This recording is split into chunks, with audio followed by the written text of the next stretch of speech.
you're going into college this upcoming fall and you're going to have a roommate, here are some unspoken roommate rules that you need to know as someone who had a nightmare experience with my roommate last year and had to report her. So let me just save you the drama and tell you do's and don'ts. First one is pretty self-explanatory, but don't forget to clean up after yourself. This just ensures that you both are being considerate for yourselves and for the other person, and so it doesn't like become an uncomfortable conversation to have to bring up like, hey, you're making a mess. Thing is, when you guys first meet and first move in together, discuss your boundaries early. Make sure to have like an open line of communication so that there's no hard feelings, nothing left unsaid. Discuss what you're comfortable with noise when you're sleeping, comfortable with shared spaces. Keep that throughout the time living with them and don't constantly change it just because you're upset. This can become very confusing for the other person, so set these boundaries early. And if you want to change something after living in this space, you change your mind after a few months, talk to them openly, kindly. Communication is so important. That leads to the next thing, which is make sure to never talk bad about them behind their back. Instead, just talk to them. Tell them, hey,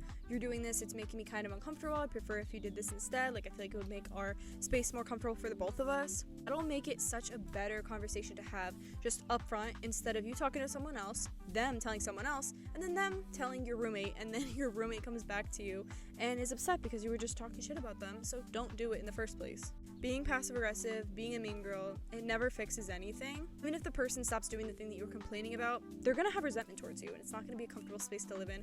Nobody wants to live in a space where you're angry all the time. Thing is, respect each other's sleep. Loud FaceTimes, music late at night, being in the room late night with friends, all that stuff when the other person is sleeping is definitely a no-no.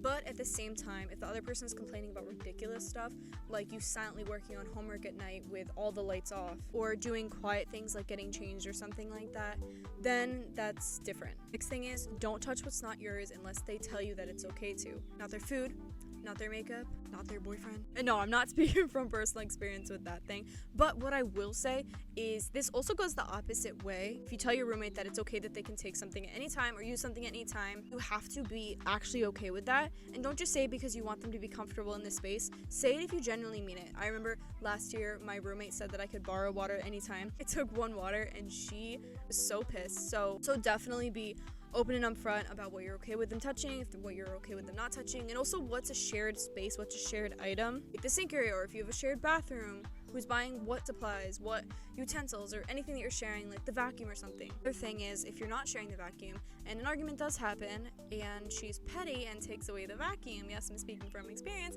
and you can't vacuum your side of the room, and she separates the room in half, the line, you're gonna be mad. So either buy your own stuff, buy 2 of each, or you have to be completely comfortable with this other person touching your stuff. Next thing is, even if you put in effort, you're not necessarily always going to be best friends with your roommate,